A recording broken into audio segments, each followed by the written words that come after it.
And joining us now on the debate, we welcome back Eric Margulies, syndicated columnist and author of American Raj, and Kamran Bukhari, Regional Director for the Middle East and South Asia at Stratfor, a private strategic intelligence firm. And once again on the other side of the table, Janice Stein, TVO's Foreign Affairs Analyst, Director of the Munk School of Global Affairs. Eric, good to have you back here for the first time. Pleasure to be back. You're one of the originals on this crew, I know, way back. And Kamran, to you too. Thank you. This is a horrible story, but here we go. Michael, if you would, bring up this map. Maybe because it happened so soon after Haiti, the world's attention has been less focused on Pakistan. But look at the area in blue, shaded blue. That's the flood. That's the huge swath of the country, and here is the human toll. 21 million people affected, 10 million displaced from their homes, 8 million in need of immediate assistance. Kamran, you've got good sources over there that you've been in touch with. What's the latest that you're hearing on how they're doing? Well, it depends on who you ask. If you ask people from the government or from the military, they will not be as forthcoming, and they will say, you know, it'll take time and some hard work, but we'll get to the bottom of it. We'll resolve the issue. We'll address the problems. We need help. Then there are those who are not part of government. They're observers like us. And that's where you will actually get the real stuff and some of the shocking stuff, where you learn the magnitude of the problem, not just in terms of the humanitarian crisis, but just the geopolitical magnitude of the problem. Hold off on that, because we're going to get to that. We just want to let you know that flashing across the bottom of the screen are whom we believe to be reputable organizations that if you want to help, you can give help to, websites, etc. So to our viewers, please avail yourself. How do you handle, I mean, what do you do with 10 million people who find themselves homeless over the course of a few hours? It's a very, very difficult challenge. It's like a Herculean task. Clearly, there is no quick fix. To give you a sense of how things are bad, it would be safe to say that the Obama strategy for Afghanistan has just been offset by the floods. What does that mean? Well, what I mean by that is that the United States was not hoping to turn Afghanistan around to some form of democracy anytime soon. If you will, comfort was that there is Pakistan. If we stabilize Pakistan and we work with the Pakistanis to find some solution to Afghanistan, then that's the best outcome. But now with the floods, that timetable has been offset. So if you're looking at the original timeline that President Obama laid out in his speech back in December, it needs to now factor in the fact that we're talking 3 to 5 years minimum recovery time. More on that in a bit. Eric, take us back. What was, before the flood took place, the state of play in Pakistan was what? How functional a country was it, all that kind of stuff? Semi-catastrophic at the best of times. Huge poverty, illiteracy, disease, a tiny feudal upper class, very rich, controlling the government. The rest of the people really left on their own, very few social services, no social safety net. Pakistan was essentially bankrupt before this crisis began. A lot of the money had been stolen by the former government. The business was bad. Cotton exports were having a problem. Now, after these floods, where Pakistan has to rebuild roads and dams and bridges and electrical lines, et cetera, et cetera, et cetera, I don't see how Pakistan can ever recover its financial footing in the near future unless the U.S. is ready to fork out tens of billions of dollars to stabilize Pakistan. And Pakistan is the floor upon which the war in Afghanistan is standing. As you just noted, it's a major problem. We have to look at Pakistan from a humanitarian point of view, because those pictures of the flooding are also most of Pakistan's fertile area. The rest of the country is essentially scrubland or desert. But if we look at it from a political point of view, it's very bad for the U.S., and it's very bad for the U.S. installed regime in Islamabad. Hold that thought, because we're going to unpack more of that in a second. Janice, let me read this to you, an excerpt from Foreign Policy magazine from the summertime. It goes like this. Amid the country's most recent human tragedy, its flood disaster, militant groups or affiliates are allegedly offering social services and relief in affected areas, generating concern that aid will translate into long-term support for these organizations.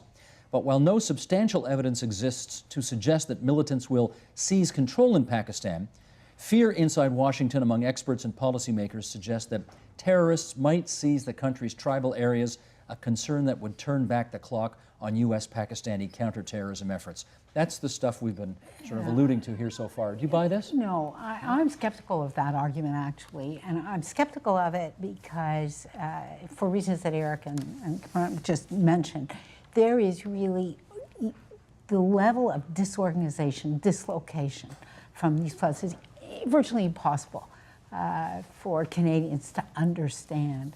And paradoxically, what's happening here is the military has the assets, which are, in the first instance now, being used to rescue people. So if you look, actually, it's helicopters that are flying into those areas and rescuing people and moving them back from the floods.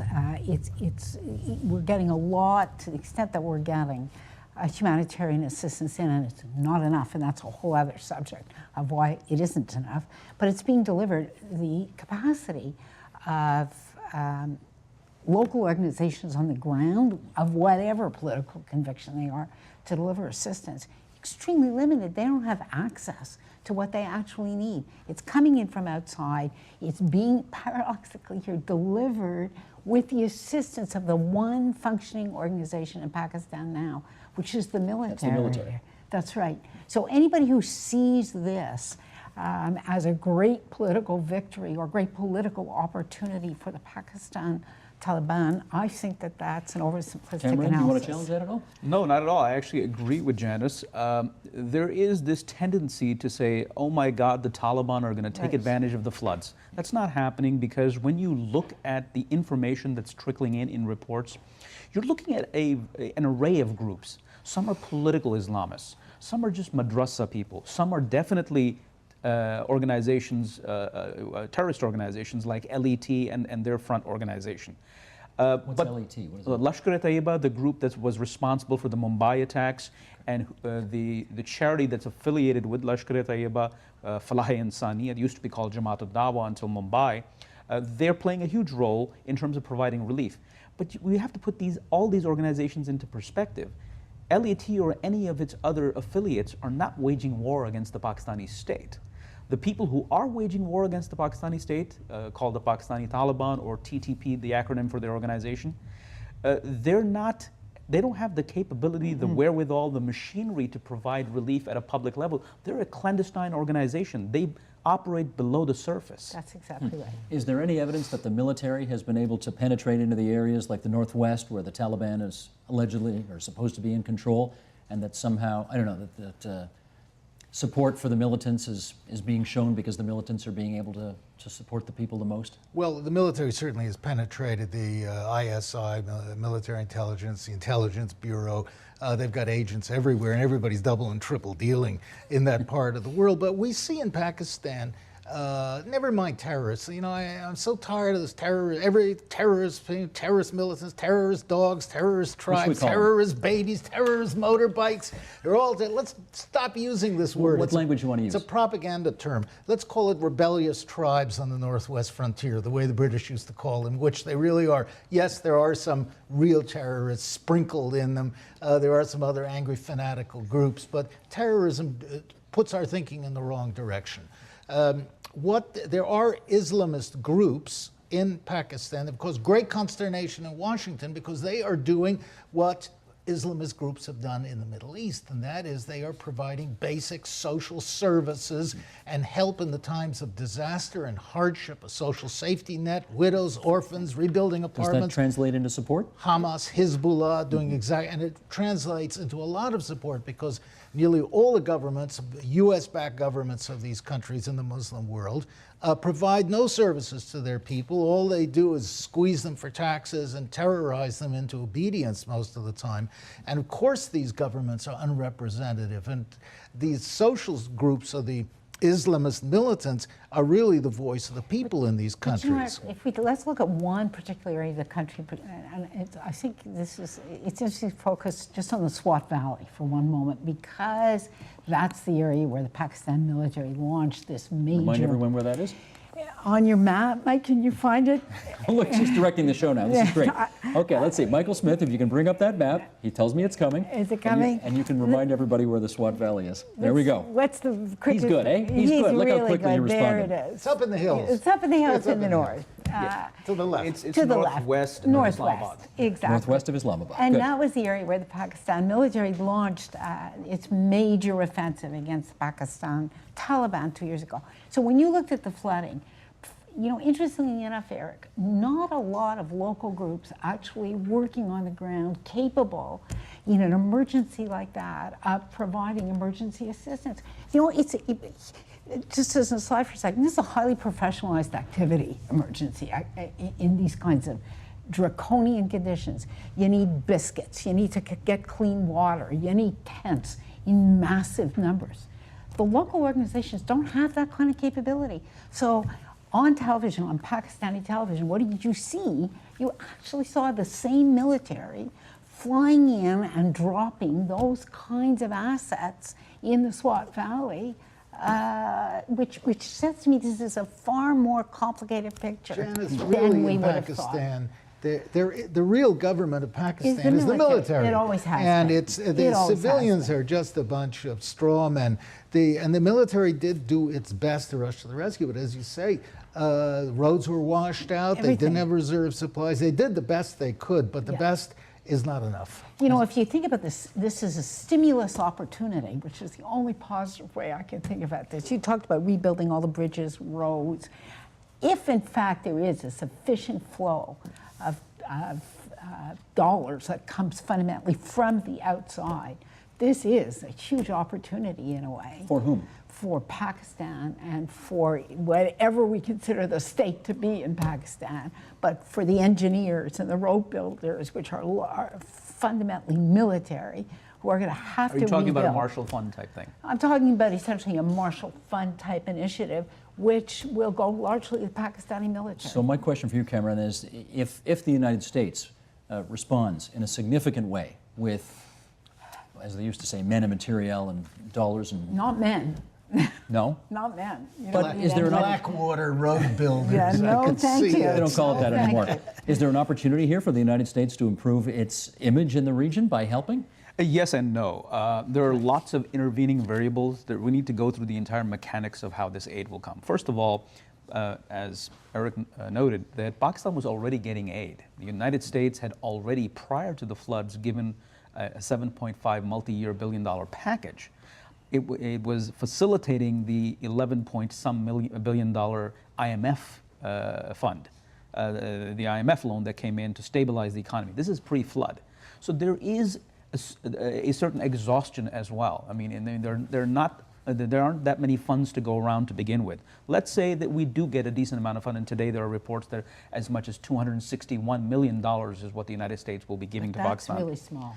It is small, but let's say that it begins to grow, and you have more countries chip in. We're still looking at a very large-scale devastation that's not going to be solved in the next few years. And then we're assuming that the Pakistani state has the capacity to absorb this without the money going into the way of corruption, graft, misuse, mismanagement. And so what we're looking at are a lot of factors that have to be in place for the conditions to emerge that Janice is describing, that there is to be an opportunity. Okay. Theoretically, there is an opportunity, but let's look at it from a practical point of view. Eric, if, as I think I hear all of you saying here today, the military is the lone institution in the country that has been able to do anything during this, has their reputation been enhanced as a result of the role it's played over the last couple of weeks? The It has. military has done a good job, and it is widely respected. Interestingly enough, Washington engineered the extension and the term of office of the Chief of Staff, General Kiani, and the head of ISI intelligence. Don't Unprecedented. ask you, how do you know that? How do you know 3 years. Washington engineered that? I'm a journalist. It's my job to Okay. listen to people You got who sources are, over there who of are telling you course, that. in Washington, that they got these extension, Sometimes which is Washingtonians exaggerate what they do. not in this case, because their term was extended by 3 years. Kiani and Shuja are very much in favor in Washington. And what they've done is effectively they've been established to replace General Musharraf as sort of benign military dictators, screwing up the whole promotion system of the Pakistani armed forces. But I want to make another point.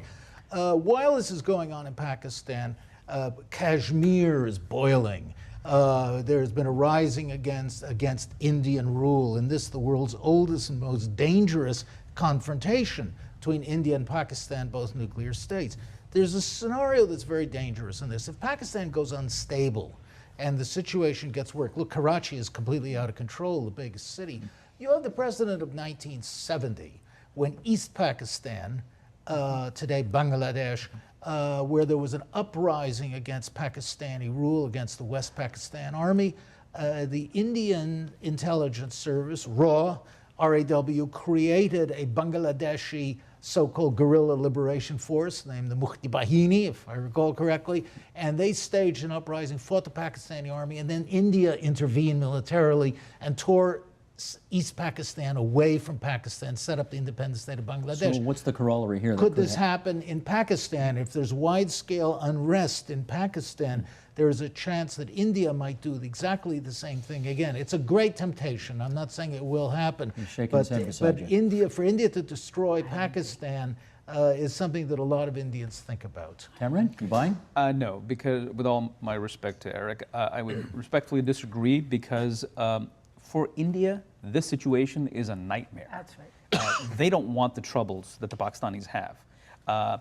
For all the, if you will, fear of Pakistan using the militancy card against India, at the end of the day, the Indian leadership says, well, look, they have to deal with Afghanistan because they share a border. So long as the Pakistani army is there and it's preoccupied dealing with these people, it's not going to create a whole lot of problems for us. And that's good enough for us because, you know, we have tons of people on this side of the border. We don't need their people. The analogy of East Pakistan has a different geopolitical connotation. India at that time had Pakistan on both its ends. So it made sense to get rid of one militarily. And now it has Pakistan and China. Well, you know, just to jump in for a second, I mean, I agree with you, Karan. And one of the interesting things in Delhi, overwhelming preoccupation with China. And if you actually look at the disposition of the Indian army, and you look at the disposition of the Chinese army, that is probably the border that is most tense, least talked about, where there is greatest reciprocal fear.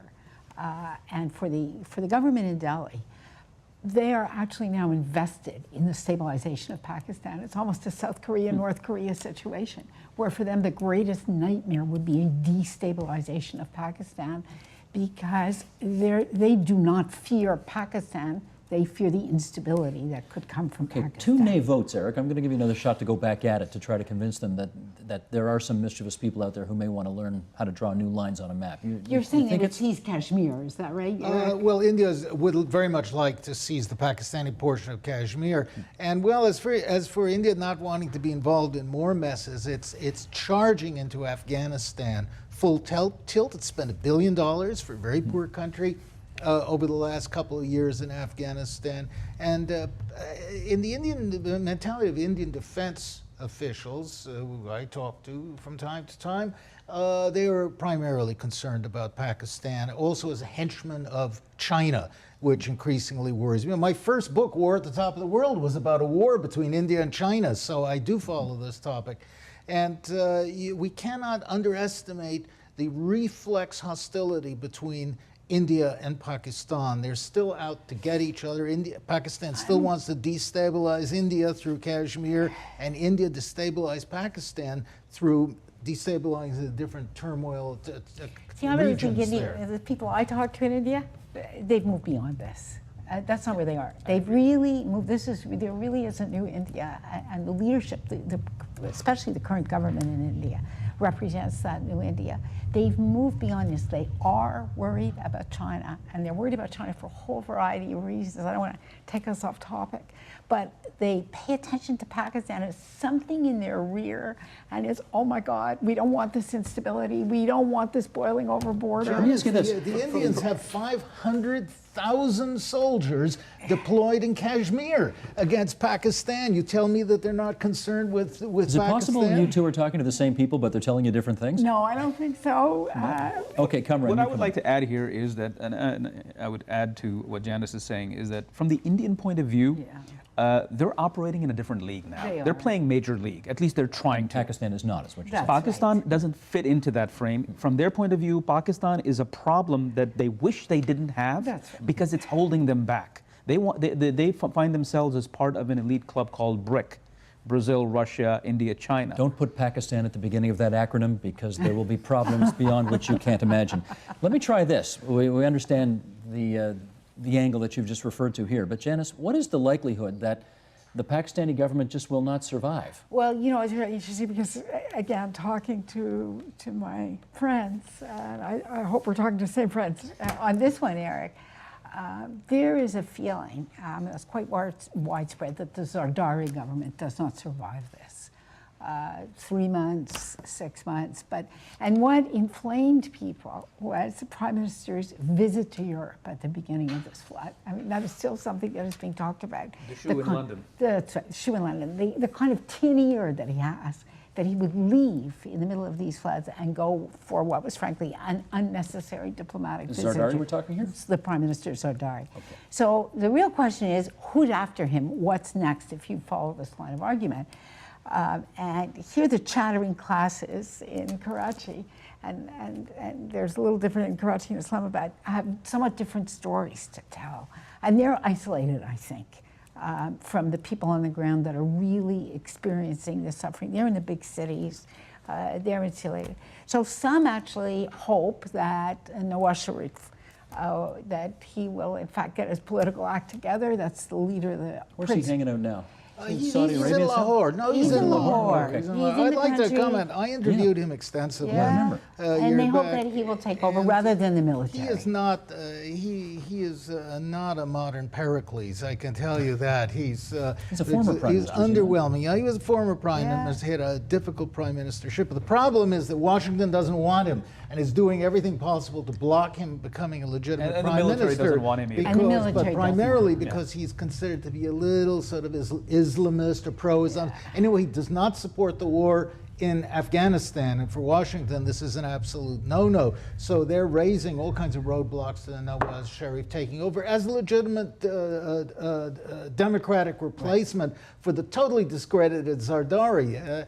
And now we don't know who is going to be the next So candidate. there could that be a leads coup? to a military scenario. Well, then, there has been a which coup is already. always- There has been a coup already. Well, there has What do you been mean? a slow motion coup in Pakistan. I mean, Zardari has been kicked to the side. He went off to see his chateau in Normandy while people were drowning. And the Prime Minister, Gilani, is a sort of a non-entity, and nobody has much respect for him. So who does this leave in the leadership? Well, it's the army, and all power to the army. The American money, a lot of it is being funneled through the army, too. Mr. Bokhari has a view on this. Yes, I would say that the army doesn't want Nawaz Sharif either. Right. The army does not like the Zardari government, but at this point in time, for them to be able to handle the insurgency, the floods, political instability, economic, devastation, all of that at the same time by themselves, it's not possible. They need the partnership of the civilians, however weak that partnership may be, but they can't just do that. The other thing is that while there is unrest in the country, there is also, in a very paradoxical way, a democracy movement, if you will. We saw some of that in the movement that took place during the Musharraf years to reinstate the Chief Justice. Mm-hmm. That has solidified and consolidated and places limits on how far the army can go. So what will happen is that the army will not engage in some preemptive strike, because that's not in their interest. If the Zardari government falls on its own weight, or on its own face, Which is likely. then they will somehow come in and they'll say, okay, we'll do this by the book. let's have an interim government, Bangladesh style, where a civilian interim government with the army calling the shots from behind the scenes, not running That's it, what they have managing now. it day to day. Is Musharraf an option here? Musharraf is not an option. Where is he? He now? says he wants to come back. Yeah, I know he but does. he's So not an he's not an option. Where Musharraf is not an option. Is he even in Pakistan No, these days? no, Where's he he can't hanging go to out? Pakistan. In fact, today the Prime Minister of Pakistan said that when he will come to Pakistan, he will be greeted by the Chief Justice. There are lots of cases They want pending to put him in against jail. You know, Yes. let me just add one comment to what you just said. The Chief Justice, around whom this democracy movement coalesced, there is inside Pakistan, and again in Karachi and Islamabad, great skepticism about this Chief Justice, who is one of the most politicized, who plays political games in the names of judicial independence. I don't hear you saying he's corrupt, though. No, it's not corrupt. It's ambitious, which is an ambition which actually threatens to put the judiciary at risk. Does he want There the is job? a very bad relationship between the Chief Justice Chowdhury and the current Prime Minister Zardari, President. That's right. What's new about ambitious lawyers in Well, politics? this is an ambitious Chief Justice, which is a very different He's and the only- destabilizing. the bottom line is that quality this The in only is guy's a- honest one sec. and who has a reputation for honesty in the government. Cameron? The bottom line is, at the end of the day, Pakistan has never had a civilian government That in works. the way we understand civilian governments. The army has ruled the country either directly or from behind the scenes. It is the guarantor of the integrity of the state. Should the army somehow collapse That's at a some different point, that is when we need to be worried. Governments coming and going, they don't really matter. Got it. Okay, let's hone in. What do we got? About 10 minutes to go here? Yeah. Let's hone in on the Afghanistan angle here, because, of course, there are, while it's a disaster what's happened inside Pakistan's borders, there are obviously regional implications, and we want to get to those now. Here's HRC, Hillary Rodham Clinton, the Secretary of State.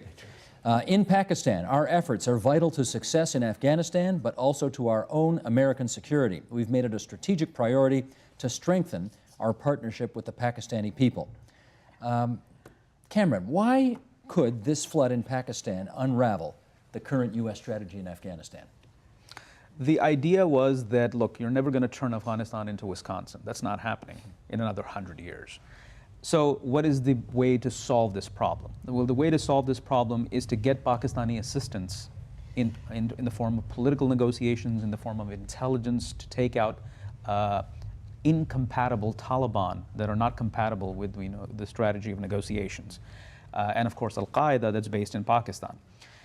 That assumed that Pakistan would not have any more problems that it already had, beyond what it already has, beyond the economic problems and the political instability and whatnot.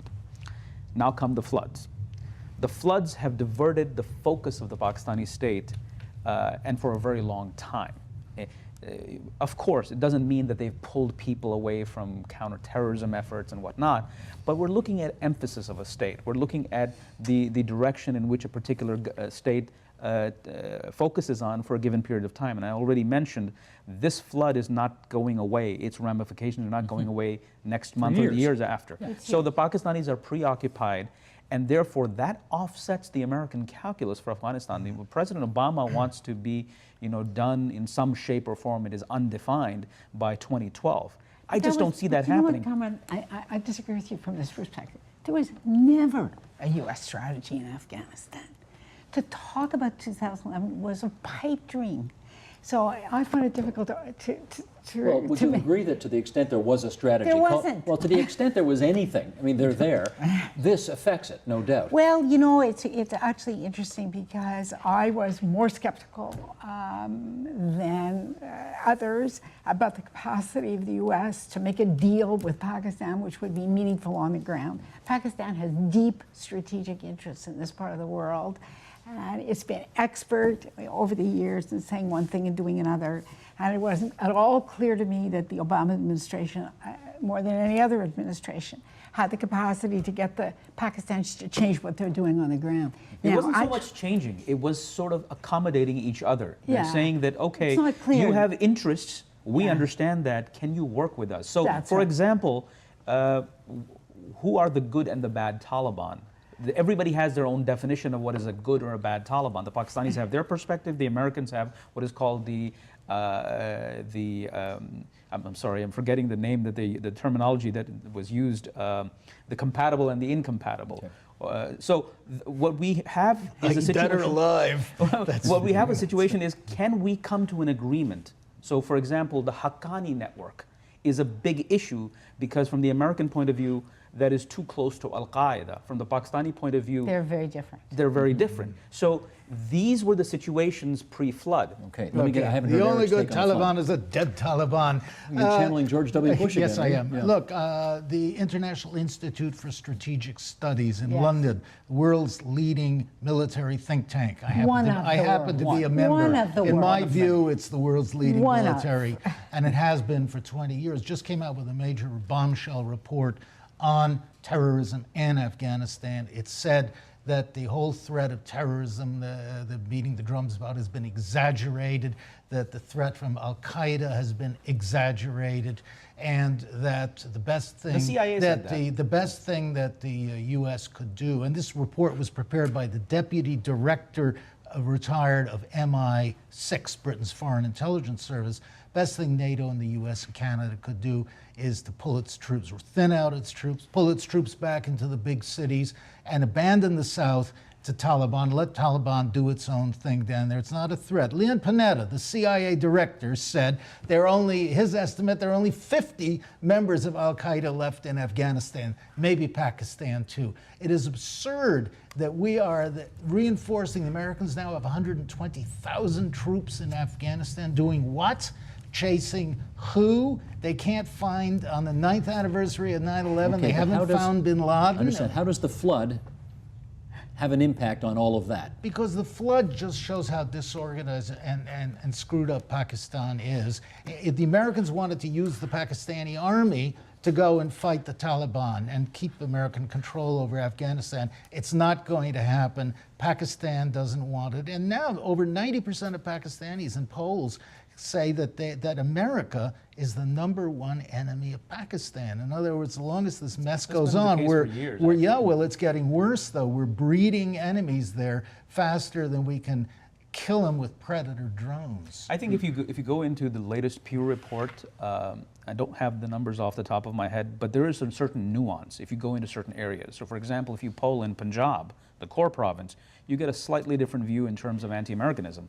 If you go into an area where there have been UAV strikes by U.S. Predators and Reapers, obviously you're going to have a different perception of it. And the same thing for Sindh and Balochistan, which look at the strategic interest of Pakistan somewhat different from the Punjabi-dominated, elite. To answer your question directly, Steve, I actually think that the floods make it more difficult to come to that agreement. The Pakistan Agreement between whom and who? of the kind that Cameron was talking about. We have interests, you have interests. Let's come to an accommodation. I think the floods make it more difficult. Pakistani military and Pakistani intelligence are now focused on this overwhelming catastrophe that they have to manage. They're not going to pay the same amount of intelligence to managing the Afghan-Pakistan border. That At least they pay. want more time. And they need time. So the whole imperative, to the extent there was a U.S. strategy, which there wasn't, but to the extent there was at all, and there was any expectation of reaching that kind of accommodation in a year, 18 months, 2 years, I don't think it's on, frankly. General Petraeus just said today, I read on the news, that it could take another 10 years. Well, at least he's being honest. To At least he's being implement honest. America's. And what the floods really do, Steve, you asked me, is that they show to the people of that part of the world and to other Muslim nations that the governments that they have are no good, that they're useless, that they're not serving the people, that the armies that they have there Are good. well, Pakistan, and other countries, no. But try this on, And it though. If- undermines the whole American control system for the Muslim world that I call the American Raj. Okay, but I'm not sure. We saw that map at the beginning of our discussion where it looked like almost half the country had been affected by the flood. I mean, think about it. If half of Canada were affected, 1/5 of the country. One-fifth. It's really massive because, It's as tens of Cameron millions of said, people, it's and- the Fertile- it's it's the the fertile fertile area. populated. It's I mean, catastrophic. think about it, if that had happened in Canada, I mean, would our government be able to respond to a disaster of that magnitude? So I think it's beyond the scope of any government. Yeah. But we're looking Yeah. at Pakistan, which is a third world Challenge country, B, that a state that has ailments going back decades. So definitely they weren't ready, and now they need more time.